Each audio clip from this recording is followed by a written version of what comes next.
Good afternoon, everyone. Thanks very much for your patience. I do have quite a few things to pass along today at the top, so appreciate your patience. Secretary Austin currently remains hospitalized at Walter Reed National Military Medical Center and is in good condition. By now, you should have seen the statement released by Walter Reed National Military Medical Center officials regarding his medical care.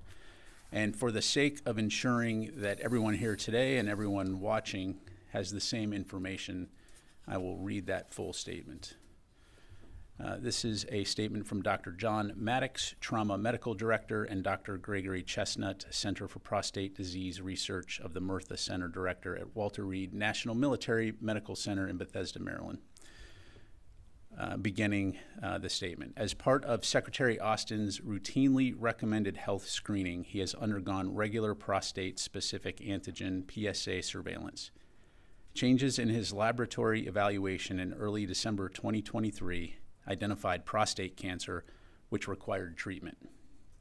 On December 22, 2023, after consultation with his medical team, he was admitted to Walter Reed National Military Medical Center and underwent a minimally invasive surgical procedure called a prostatectomy to treat and cure prostate cancer.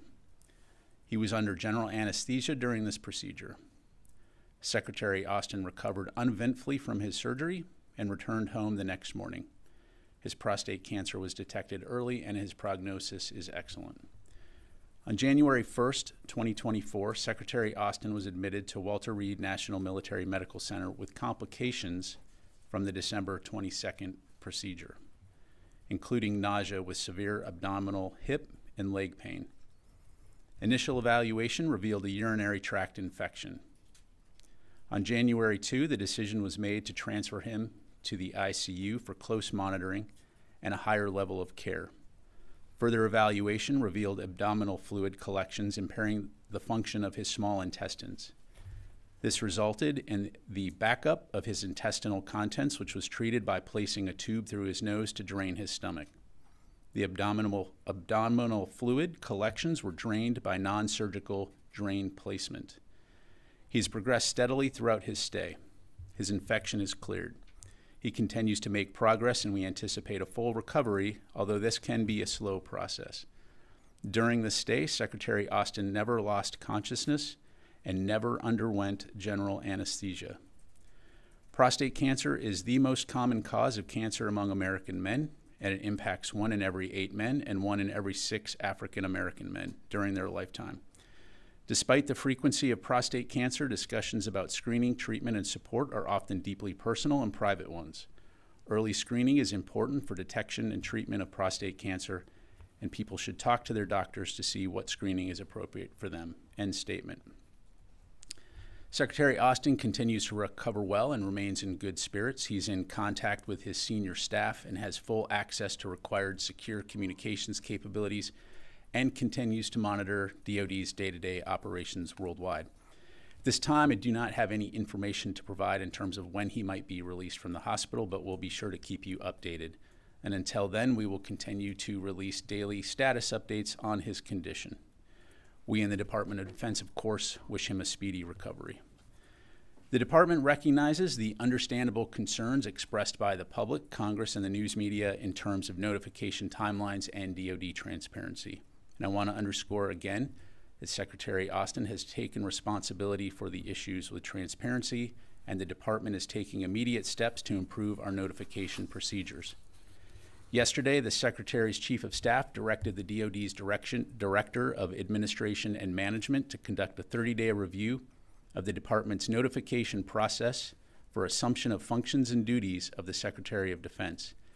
While the review is underway and effective immediately, the Chief of Staff also directed several actions to ensure increased situational awareness about any transfer of authorities from the Secretary of Defense, to include ensuring that the DoD General Counsel, the Chairman and Vice Chairman of the Joint Chiefs of Staff, the combatant commanders, the service secretaries, the service chief of staffs, the White House Situation Room, and senior staff of the Secretary and Deputy Secretary of Defense are all notified, and that the notification for transfer of authorities includes an explanation of the reason.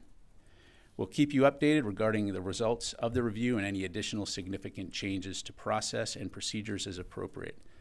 And as I highlighted to many of you yesterday, nothing is more important to the Secretary of Defense and the Department of Defense than the trust and confidence of the American people and the public we serve, and will continue to work hard every day to earn and deserve that trust. Separately, Deputy Secretary Kathleen Hicks is traveling today en route to U.S. Space Command headquarters at Peterson Space Force Base in Colorado. Tomorrow she'll preside over the U.S. Space Command change of command at 12 p.m. Eastern Time between General James Dickinson and Lieutenant General Stephen Whiting. The event will be live streamed on DVIDs and on defense.gov.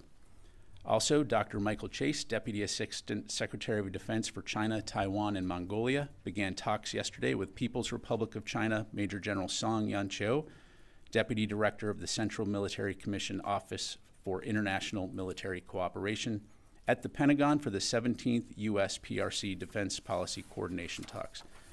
Those meetings conclude today, and we'll issue a readout later this afternoon. Finally, as some of you may be aware, the United States of America Vietnam War Commemoration was launched in 2012, authorized by Congress under the Secretary of Defense in support of a national 50th anniversary commemoration to help thank the nation's Vietnam veterans and their families for their service and sacrifice on behalf of our nation. Notably, thousands of organizations known as commemorative partners have joined the U.S. Vietnam War Commemoration to honor America's 7 million Vietnam veterans, both at home and abroad, and the 10 million families of all those who served. This Saturday, January 13th at 4 p.m. Eastern, a special commemoration of the service, courage, and legacy of Vietnam War veterans and Gold Star families, and a renewal of American commitment to account for those heroes who may remain missing 50 years after the war's end, will be observed at the National Cathedral in Washington, D.C., hosted by a commemorative partner, the Air and Space Forces Association, and 40 supporting organizations. The event is open to the public and will also be live streamed. For more details, I'd refer you to the Air and Space Forces Association or National Cathedral websites. And with that, I will take your questions. We'll start with Associated Press. Tara. Hi, General Ryder. Thank you for doing this. Have you or the staff had a chance to speak to the Secretary, and has he shared at all why he was reluctant to make his condition public until now?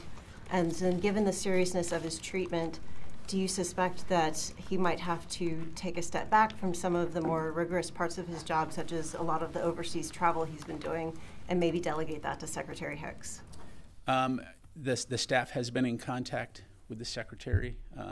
I have not personally spoken to the Secretary, but I do know, for example, that he's in regular communication with his Chief of Staff. As for his travel schedule, of course, I don't have anything to announce. I can tell you that he is actively engaged in his duties, as I highlighted, and fully engaged. And so, completely confident in that, and we'll obviously keep you updated in terms of his status in the hospital. Has he expressed at all why he was reluctant to share what he was going through until now? I don't have that specifically from the Secretary, Tara, but obviously, as I highlighted, it's prostate cancer and the associated procedures are obviously deeply personal. And so, again, we'll continue to work hard to make sure that we're being as transparent as possible moving forward. And again, wish the Secretary a speedy recovery. And then just last, there's still a lot of questions on the process about all of the notification that didn't happen. When he was taken by ambulance to Walter Reed and had personal security detail with him, why at that point wasn't there like a call to an operations center or something that would have triggered a greater awareness that he was getting medical care? Yeah, so again, a fair question, and at the, for the sake of not doing the review here from the podium, as I highlighted, the Director of Administration and Management has been directed to lead a thorough review to look at exactly those kinds of questions, the relevant facts and circumstances during the period in question, to evaluate the processes and procedures by which the Deputy Secretary of Defense was notified and the associated timeline. So again, we'll commit to being as transparent as we can in terms of the results of that review. Let me go to Liz here. Thanks, Pat. The Chief of Staff and the Senior Military Advisor were both told on Tuesday that Secretary Austin was in the hospital. Could the Chief of Staff have asked the SMA to make the proper notifications for her since she was sick with the flu? Yeah, again, we fully recognize that there are going to be many questions in terms of notification timelines, as well as the transparency issues that we've highlighted. So I really think that this review is going to help us get to ground truth in a holistic way, so that we can learn from it, importantly, but also ensure that we're doing better next time. So I think we really need to allow this review to run its course in order to do that. In the meantime, we've taken some immediate steps, as I highlighted at the top. I mean, would that have been under procedure for the SMA to notify the White House National Security Advisor? Again, certainly, we want to make sure that notifications are happening in a timely way. And in this way, as we've acknowledged, there were some shortfalls. And so it's important that we go back and look at what those shortfalls were, what could have been done better, and make sure that going forward, we're improving those processes. So again, this review will help us. Let me go to Courtney. Do you still think it's appropriate to call his medical procedure on December 22nd, the prostatectomy, an elective medical procedure if it was treating prostate cancer? So I'm gonna defer to medical officials on this. Again, this is we released this information as soon as we had it, and so again, I'm going to refer back to the statement, and going forward, we'll use that as the baseline in terms of describing. But in this particular case, as soon as we had the information made available to us, we provided it to you. It seems frankly like you were deceived by telling everyone that it was an elective medical procedure, and by telling that to the public. I mean, it doesn't seem elective if he had prostate cancer and this was treating it. Yeah, I'm not a medical professional. Again, we're going to try to provide you with the most information we have as quickly as we have it, and recognizing that as I say that, we could have done a better job last week. So, again, we have this information now from these medical professionals. And I think that it will go a long way in terms of helping to understand the situation and what needs to be done going forward. And when was President Biden notified that the secretary was diagnosed with prostate cancer? I'd have to refer you to the White House. I just don't know. Natasha. Thank you, General Ryder. So the memo that was drafted by Austin's chief of staff that lays out the 30-day review that's going to be done, it doesn't mention the initial December 22nd hospital stay. So has the Pentagon determined that in that instance all appropriate notification procedures were followed, despite the Deputy Secretary of the White House not being notified that he was undergoing surgery, which we now know that he was under general anesthesia for?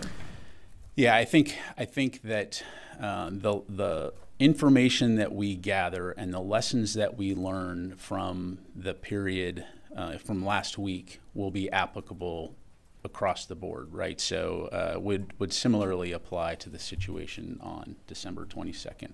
The bottom line is ensuring that if there is a transfer of authority, making sure that the appropriate senior leaders in the chain of command know, and that importantly, there's a rationale to be able to provide some perspective in terms of why these transfers of authority are occurring. So certainly lessons learned from that will be applied to transfers of authority in the future. And just to be clear, prior to him going under general anesthesia, he transferred his authorities to the Deputy Secretary? That is correct. Correct. Come over here, Laura, and then we'll go to Idris. Yeah. Just again, when this happened in December, whose decision was it not to alert the president that the defense secretary had prostate cancer? Again, as far as the situation, in terms of what the elective surgery was and the secretary's condition, we're providing that information to you as we've received it.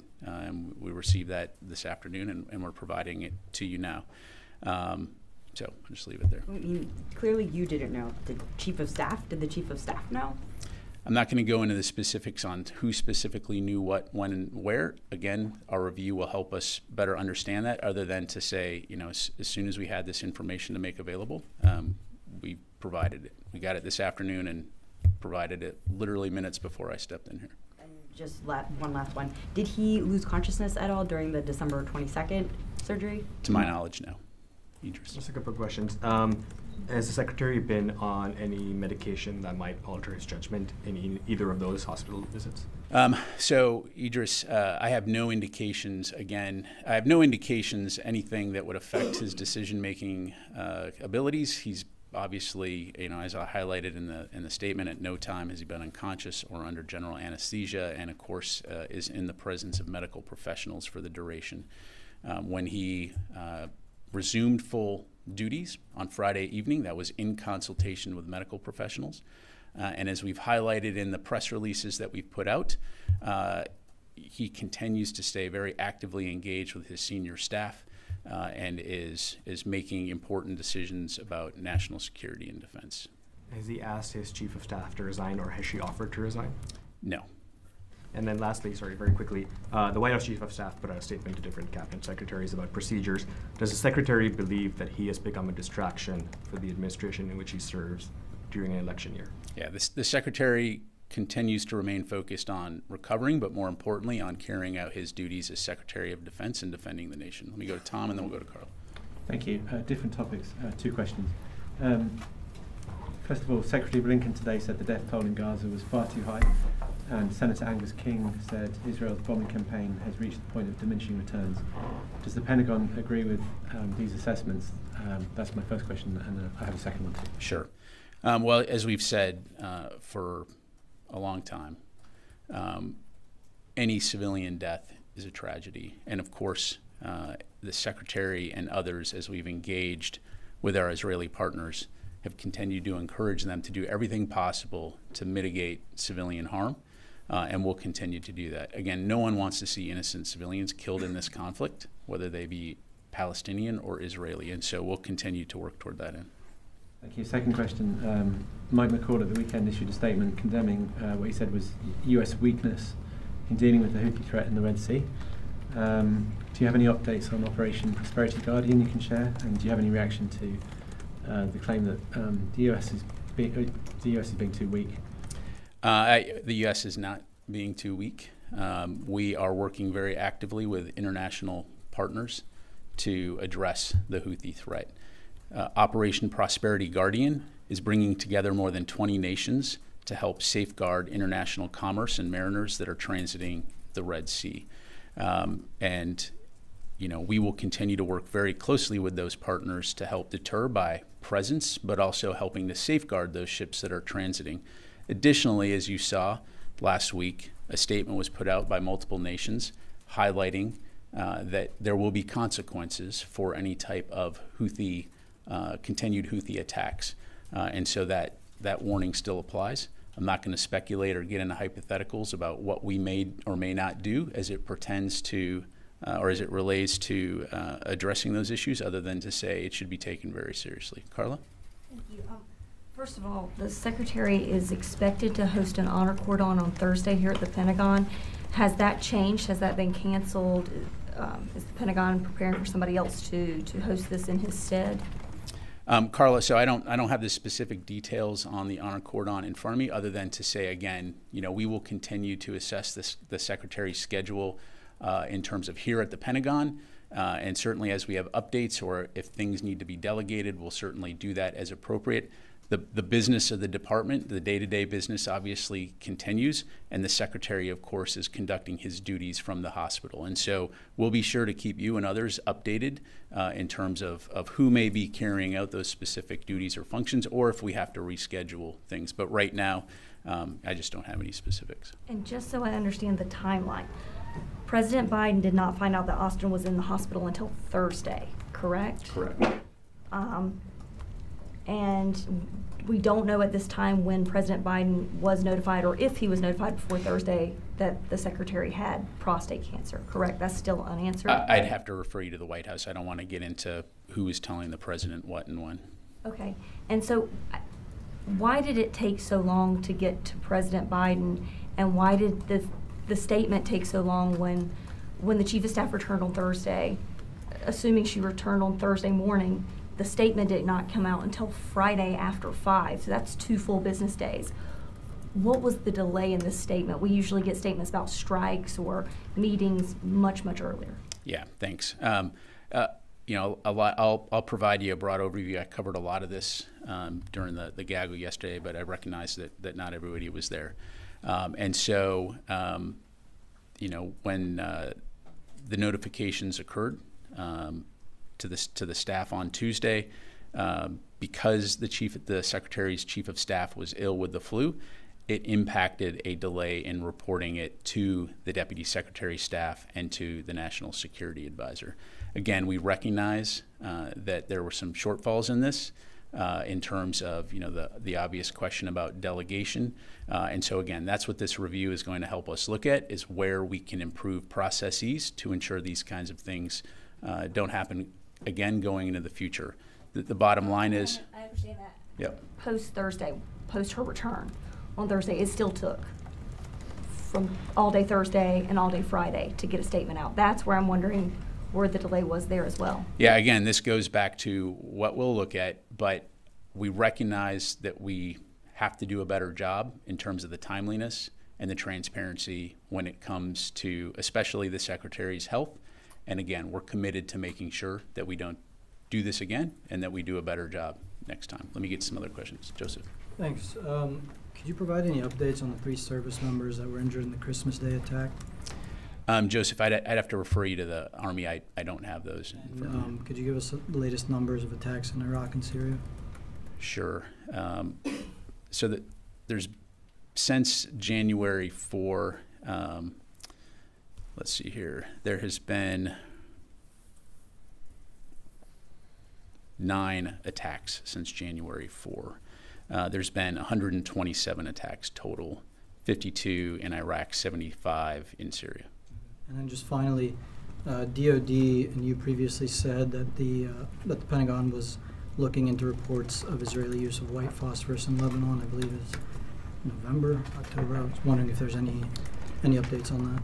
I don't have any updates. I haven't seen anything substantive come back, but I don't have any updates on that. Are you still looking into it, or have you closed that? I'd refer you to the Israelis. Obviously, they would know whether they did or not, but I'm not aware of any updates or anything significant coming back at this stage. Sir. Thank you, General. Yesterday you talked about your presence in Iraq. My question is that, do you have a deadline for the U.S. withdrawal in Iraq? If not, then how long are you going to stay? Are you going to stay as long as the ISIS threats remain, or it's totally up to the Iraqi government if they want you to stay or leave the country? Yeah. So, we are in Iraq at the invitation of the government of Iraq. And as you highlight, we remain singularly focused on the defeat ISIS mission. We do remain in close consultation with the Iraqi government when it comes to U.S. force presence, in particular the safety and security of those forces. And so we are engaged in a coordinated and deliberate process with the government of Iraq to discuss the evolution of that mission in a manner that preserves these gains against ISIS and helps to ensure that they can never come back. So I'm not going to speculate or get into internal Iraqi government discussions, but certainly we'll continue to consult closely with our Iraqi partners. And there's no deadline for that presence in Iraq? Well, again, we are there at the invitation of the government of Iraq. Rio. Thank you, General. 2 questions on the Indo-Pacific. The first on Japan, can you give us any update on the U.S. assistance in Japan's disaster relief operations after the major earthquake in early January? We do remain in close communication with the government of Japan. We are ready to assist if asked. At this time, to my knowledge, there's not been any specific requests, but we'll, of course, continue to keep you updated. Okay. Separately on Taiwan, the presidential election will take place in Taiwan on Saturday. China said this election is a choice between conflict and peace. So how concerned is the Pentagon that China might step up pressure campaign against Taiwan, depending on the outcome of the election? Yeah, so we strongly support Taiwan's free and fair elections, which we view as a model for democracy not only in the region but also globally. And the United States does not take sides in Taiwan's elections. We're committed to fair treatment of the candidates. Our policy on Taiwan will remain the same regardless of which party is in power, and we look forward to working with whomever Taiwan voters elect. The U.S.-China, One China policy, as you know, Rio, will continue to be guided by the Taiwan's Relation Act, the 3 joint communiques, and the 6 assurances. Fadi. Thank you, General. So you've been addressing the campaign against ISIS in Iraq. It seems the Pentagon has some concerns about maybe the reemergence of ISIS. How would you assess the threat of ISIS today in Iraq? So it's really interesting having watched this over time. So, ISIS in Iraq and Syria have been largely suppressed. I think It's one of those things, though, that you have to keep after, obviously. One of the major challenges, of course, is the Ahal detention facility, which, of course, we continue to work with coalition and countries around the world to address that. Post-counter-ISIS campaign, the active operations when ISIS was defeated, essentially in Syria, what we've seen is ISIS essentially look to metastasize elsewhere, most notably in the African continent, but then also in places like Afghanistan. And so this is, really not only an Iraq and Syria challenge, but it's a broader regional, and in some cases a global challenge. And so you can't wish it away. We've got to continue to keep pressure on ISIS to prevent a resurgence, because as they demonstrated back in 2014, if that's allowed to happen, it obviously disastrous consequences for many. We'd like to focus on ISIS threat in Iraq. As you said, in Iraq, Syria, it's been largely suppressed. And the U.S. has been advising and training Iraqi security forces in Iraq for years now. Does the Pentagon think that Iraqi security forces are able on their own to deal with the current situation or the threat of ISIS that has been largely suppressed? Well, that's really a question for the Iraqi security forces to answer. Again, we're there at the invitation of the Iraqi government to help train and advise. And again, you and I have both been watching this for a very long time, and the Iraqi security forces, particularly on the counterterrorism front, have been incredibly effective. I mean, they are fantastic forces. And so really, like elsewhere in the world, anytime we have forces present in a country, it's going to be there at the invitation of those countries. And so I think we all, both Iraq and the United States and the international community, have a vested interest in preventing a resurgence of ISIS. But at the end of the day, again, we continue to be present at the invitation of the government of Iraq. I have a third question on Last one, because I got a couple folks over here. So this is on Gaza. You stated again that the Secretary and the leadership in the Pentagon has been encouraging the Israeli counterparts to minimize harm among civilians in Gaza. We've been hearing this since the beginning of the war, especially when this toll started ballooning, and now we're talking about more than 23,000 killed.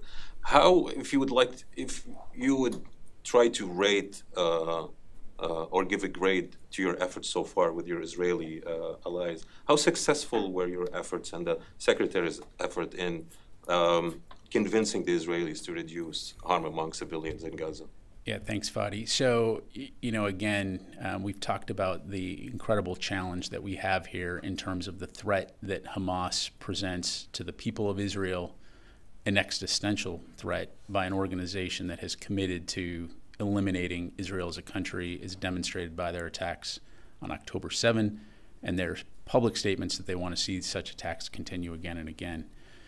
You're seeing combat in an incredibly dense urban environment with an adversary that, again, is completely fine with using humans as shields, civilians as shields. And so, again, we don't underestimate the challenge that is in front of Israel when it comes to confronting this threat, and we will continue to support their right to defend themselves.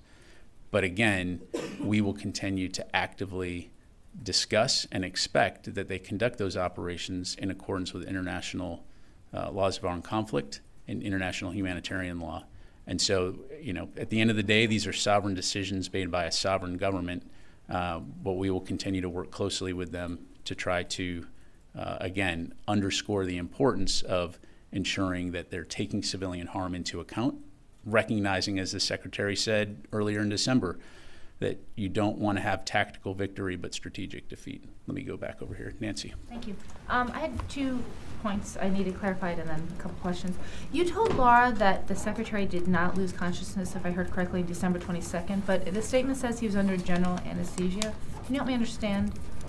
Is there something I misunderstood? Again, this is according to his doctors. He never lost consciousness and never underwent general anesthesia. And so I thought that was for the January 1st part versus the 22nd first and 23rd time frame. That's why I'm a little confused. I'll have to take that question because you're right. It does say in the statement he was under general anesthesia for the 22nd operation. So let me take that question. And then, because I really don't like the passive voice, we keep talking about how Kelly Maxim and others were initially told January 1st or 2nd. So we can use an active voice? Who told them on the 1st and the 2nd about these complications? I don't have an answer to that, but I will take that question.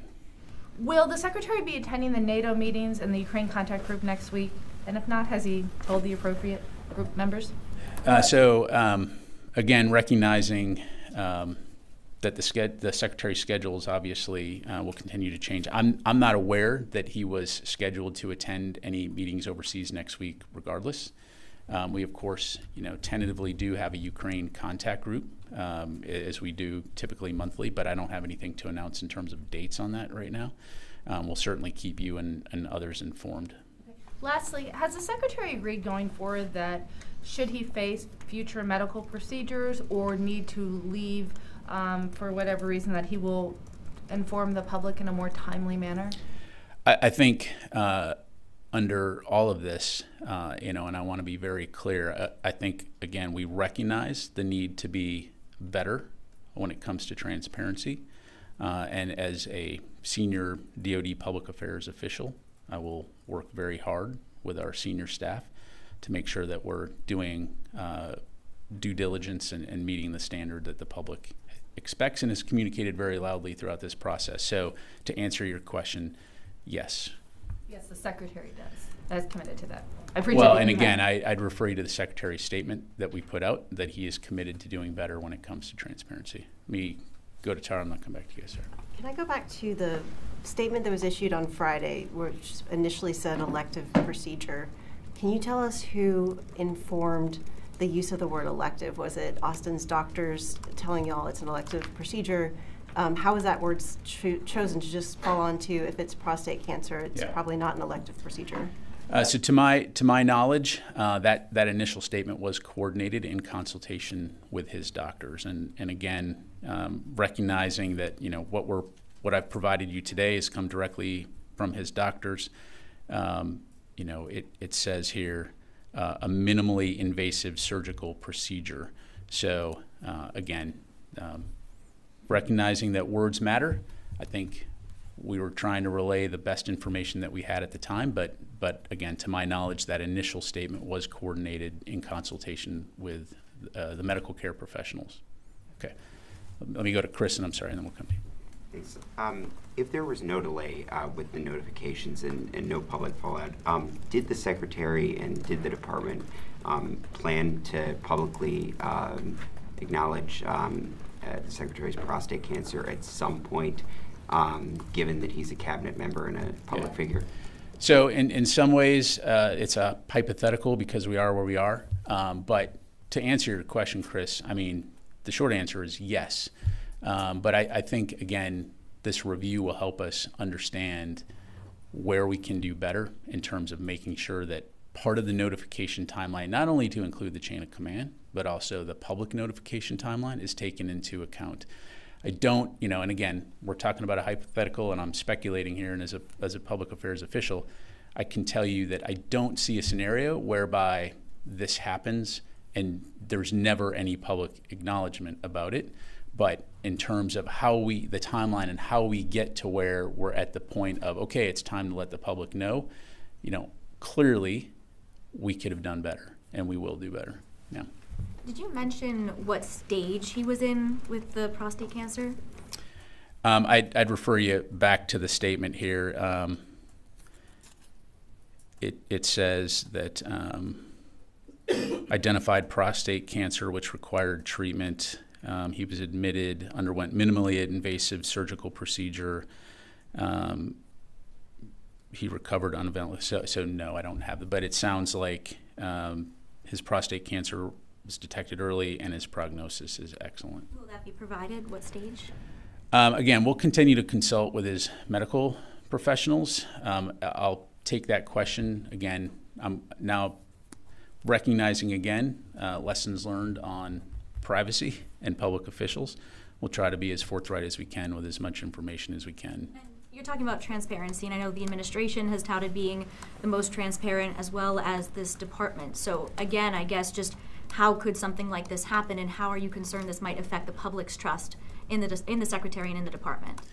Yeah, again, as I highlighted, we're going to go back and we're going to look at what we could have done better, to include, within my own organization on the public affairs side, and making sure that we are acknowledging and asking those hard questions about ensuring that the public has a timely, not only the public, Congress, and the news media have a timely and accurate understanding of the Secretary's status. And so, as I highlighted in my topper, there's nothing more important to us than the trust of the American public that we serve. And we realize that trust has to be earned, and so we're going to work hard every day to make sure that we are earning that trust, but more importantly, deserving that trust. Let me get a few folks. James. So I understand, thank you for the question, General. So I understand that the Secretary has accepted responsibility for all this. I understand that the Pentagon is doing a 30-day review, and I understand that the Pentagon is committed to transparency, particularly in their meetings with the Pentagon Press Association and what they've said publicly.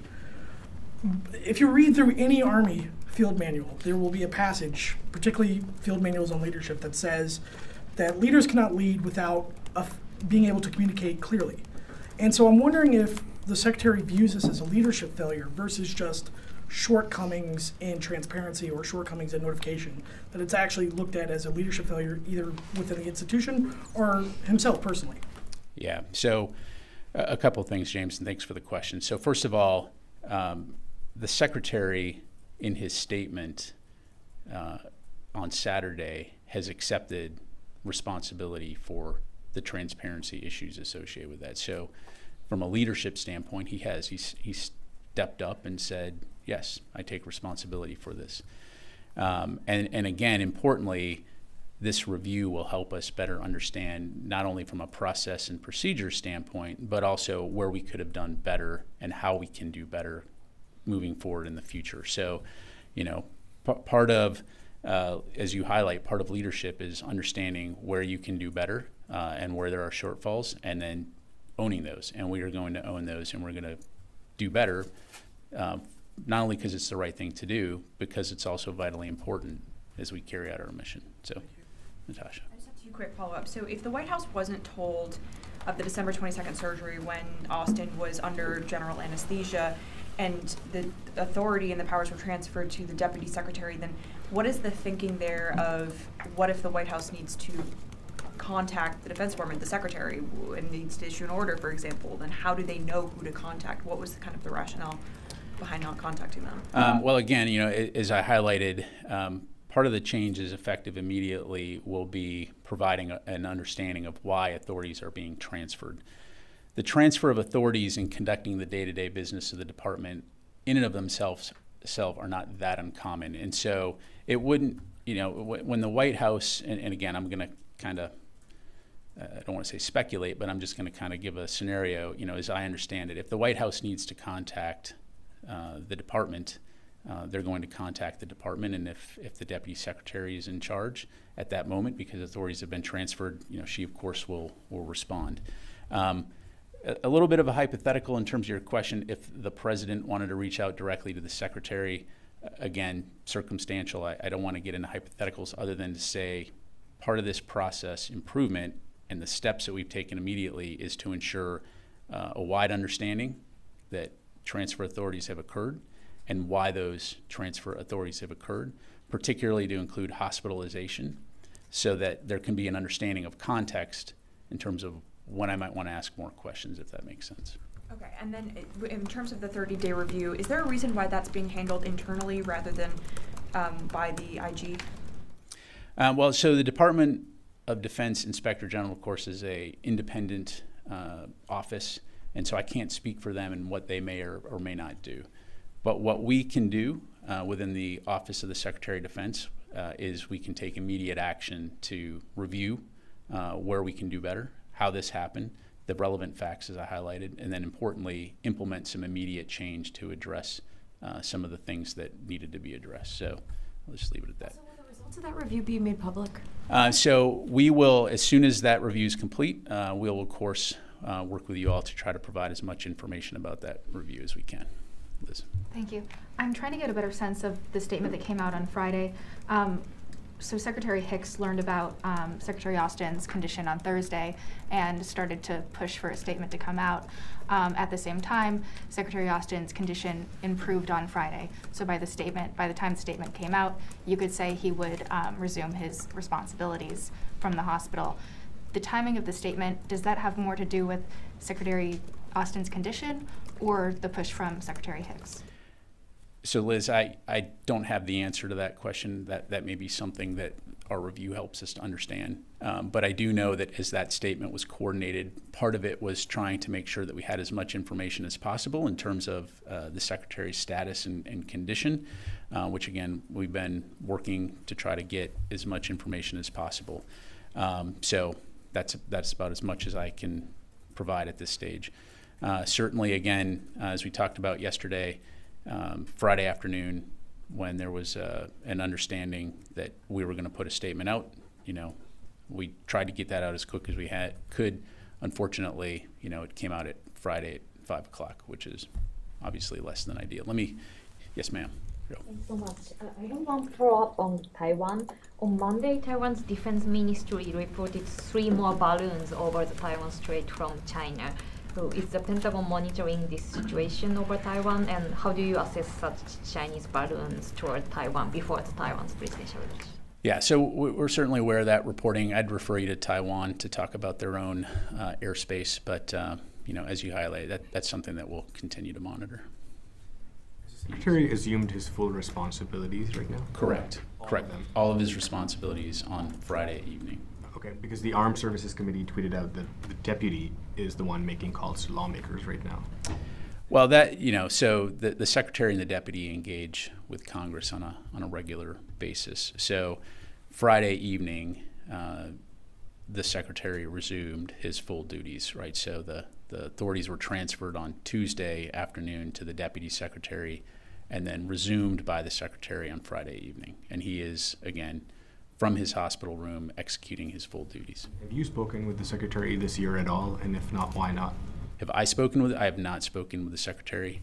Again, no. I'm just still stuck on the fact that the Secretary knew he had cancer in early December and he didn't tell the President for weeks. So if he kept that information from the President and from the public for weeks, why should we believe that he was going to tell the President at some point?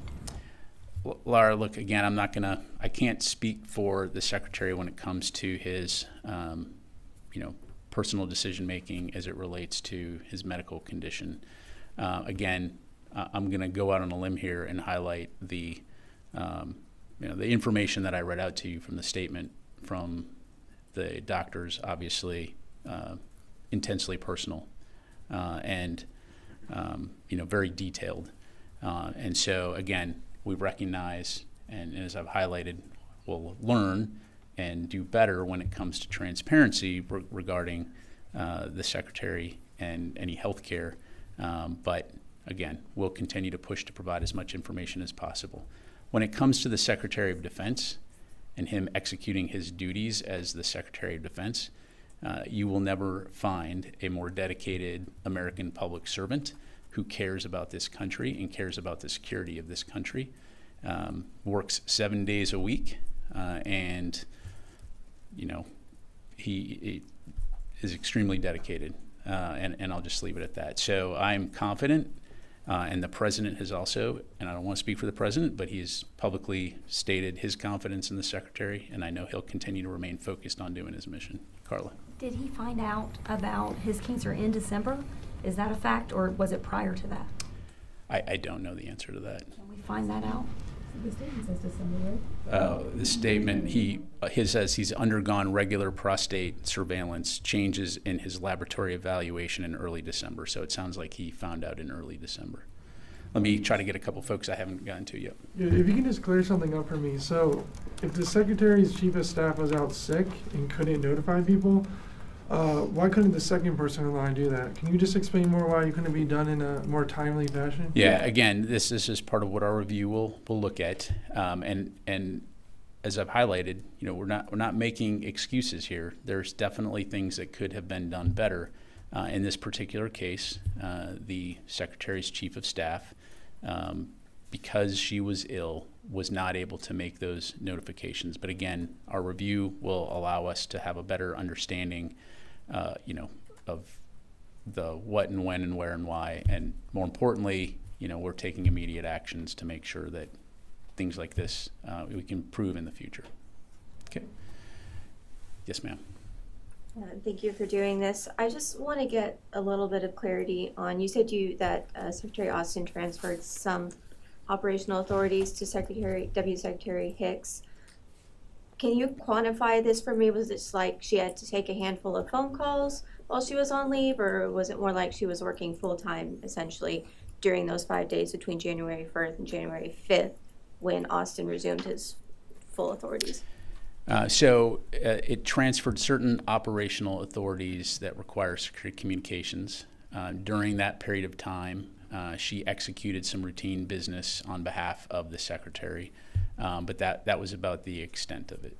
Was this like a few hours a day, or can you kind of put I don't have a breakdown day by day of what she did and when, other than to say it was considered routine business.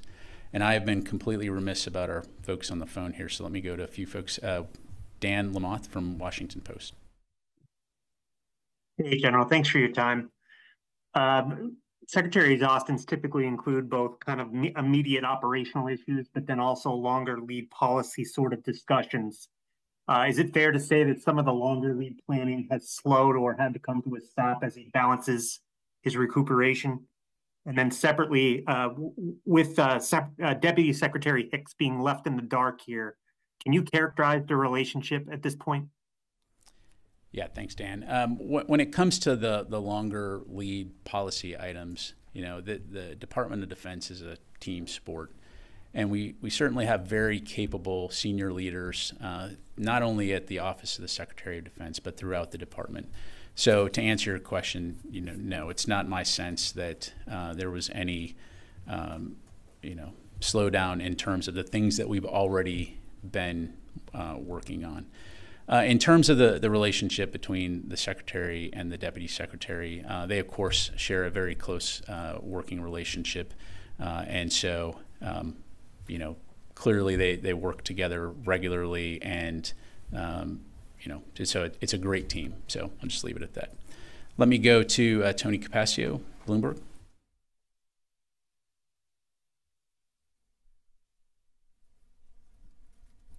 Tony? Okay. I'm probably talking too long. Let me go to Mike Brest. Hi, thanks for doing this. I'm hoping to nail down on the transfer of authorities. Can Secretary Austin transfer some authorities sometimes, but not other times? When he transferred powers on December 22nd, was it the same exact transfer of powers that happened on January 2nd? And is it fair to say that Deputy Secretary Hicks was serving in an acting secretary capacity last week? Yeah, so again, this would be the transfer of certain operational authorities that require secure communications. And so, again, it's not necessarily uncommon, and it doesn't necessarily have to be related to health reasons. With some of you, I've used the example when he traveled to the USS Ford in December to visit the crew. He had to be transported on a Navy C-2 aircraft, which had limited communications. And so for that 45-minute flight, for example, he would transfer authorities to the Deputy Secretary so that there's positive control of those certain operational authorities during that time. And then, of course, when he gets to the ship, those are then resumed back by the Secretary. So that in and of itself is a process that's not uncommon. Let me go to Mike Glenn, Washington Times. Thanks, Pat. My question's already been answered. You can go ahead. Someone else. Okay, thanks. J.J. Green. General, thank you. Considering that a review is underway, it'll take a while for that. But just the question in the interim that I have is, what's the order of the communications chain from the Secretary of Defense down to the team and out to the President and to others? What does that order look like? Well, JJ, it's hard for me to answer that question just based on the fact that it depends on the circumstances and it depends on what we're talking about. So, you know, I'm not really able to give you a specific answer, and certainly don't want to go into hypotheticals. But clearly, you know, at no time during this process was, or this situation was national security ever in jeopardy. There was positive control between the secretary and the deputy secretary. And so, again, those operational authorities were resident with the secretary or the deputy secretary at any moment. Thank you. Let me go back to the room here. Chris and then Joseph. A clarifying question, just because we're working off a lot of examples, the carrier example, could you now, or perhaps take the question, provide us what exactly are the full authorities of the Secretary of Defense and what you define that as? Because it seems like, you know, there's some confusion among our readership and amongst ourselves of what exactly are the full authorities of the Secretary of Defense. Yeah, again, Chris, I'm not able to get into specifics for operation security reasons other than to say, you know, if there are certain things that require secure communications, whether it's, you know, command and control of forces related to certain operations around the world, those authorities would then be transferred to the Deputy Secretary so that she is able to make decisions on behalf of the Secretary if he's not able to access those communications. Now, certainly there's a lot of other things that the Department of Defense does that doesn't require secure communications, or it doesn't require the Secretary of Defense to personally make those decisions. But what we're talking here is strategic level operational authorities related to, you know, the department's business. So I just have to leave it at that. Joseph. Yesterday, a statement from here said that Secretary Austin received an operational update from Kurilla and the Joint Chiefs Chair. Was that the only one? Was that the first one he's had this year? And then previously, those 4 or 5 days before, were there operational updates provided to Secretary Hicks, or was there any gap in, with everything going on in the CENTCOM, AOR? So the Deputy Secretary, you know, receives operational intelligence updates every single day, in particular when the Secretary was in the hospital.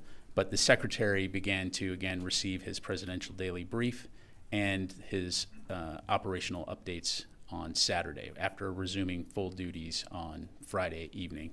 And so, you know, I think we highlighted he spoke to the Deputy Secretary and to the Chairman on Saturday. He spoke to Senator Reid on Sunday. And then, of course, yesterday, as you highlighted, he had a discussion with the folks that we highlighted in that release. And again, he's conducting his duties now from his hospital room, but again, he's resumed his full duties. All right, let me go to Tom Bowman, NPR.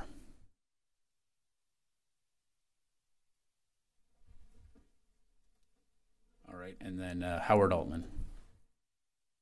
Thanks, Pat. I got a few questions. So the Secretary of Defense serves in an advisory capacity in the nuclear command and control system. He's not in a chain of command, but he's an advisor, key advisor.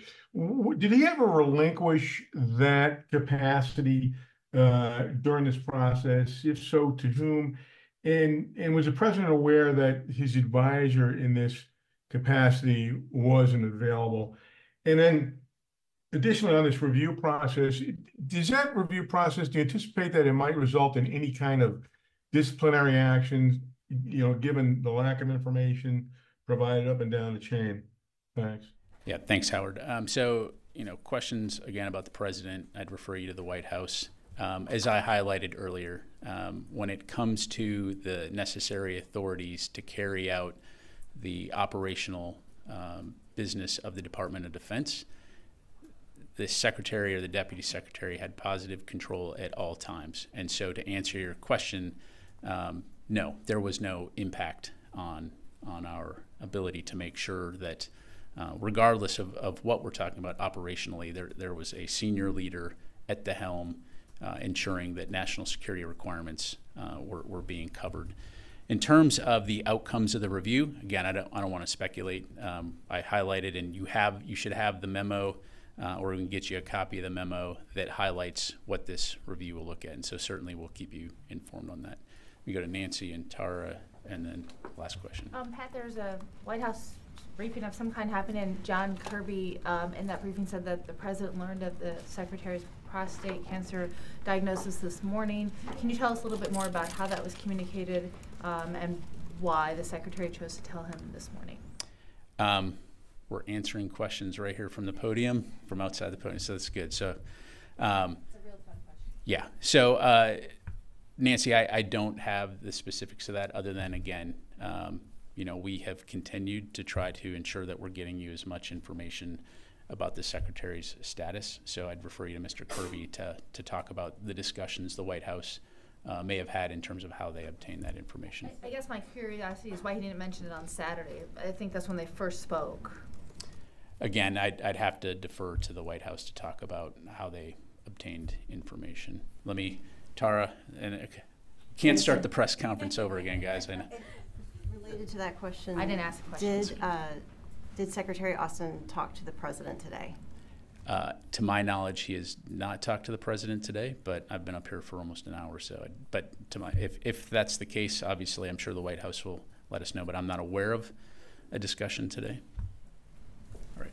And also on that, with the president not finding out until today, he spoke with them after the procedure. I mean, they had a conversation on the 1st where he authorized the strike in Baghdad. So was he going to tell the president about his cancer? Was he not going to tell the president? Why did he withhold that? Carl, I don't have anything to provide beyond what I've spelled out to you. And as you highlight, again, I'm not going to get into when strikes were authorized other than the strike in Iraq on January 4th was authorized by the president and the secretary before he went into the hospital. So the CENTCOM commander had the authorization to take that strike when he felt it was appropriate. One quick one. Last okay, question. So Kirby Yes, said apparently at the we're all seeing from our White House colleagues that he said that the secretary told the president today, in some capacity. However, that was communicated. I would imagine it's on the phone. What I'm unclear about is we had a statement from Secretary Austin on Saturday committing to doing better about transparency, and it seems as if he didn't even. You guys don't even know that he called the president and told him this today. It just doesn't seem like that. You know, it's only been 3 days and already. He's not being more transparent with the White House over the weekend with his diagnosis, and he's not even telling you guys. I guess I would love to know, and I wish we could ask these questions of him, and I guess as part of his transparency, I'll just put out here, we would appreciate having an opportunity when he's better, of course, and feeling up to it, to ask him these questions himself. Yeah. Why he didn't inform his press secretary that he called the president and told him this morning. I appreciate that, Courtney, and again, you know, as the secretary highlighted and as you highlighted, he has made a commitment to do better when it comes to transparency, and we'll certainly take the request to have him come brief you here in the briefing room. You guys have all been... Is he still not planning on resigning? He's not planning on resigning. You all have been very patient today. Thank you very much, and I hope you have a great day. Thank you.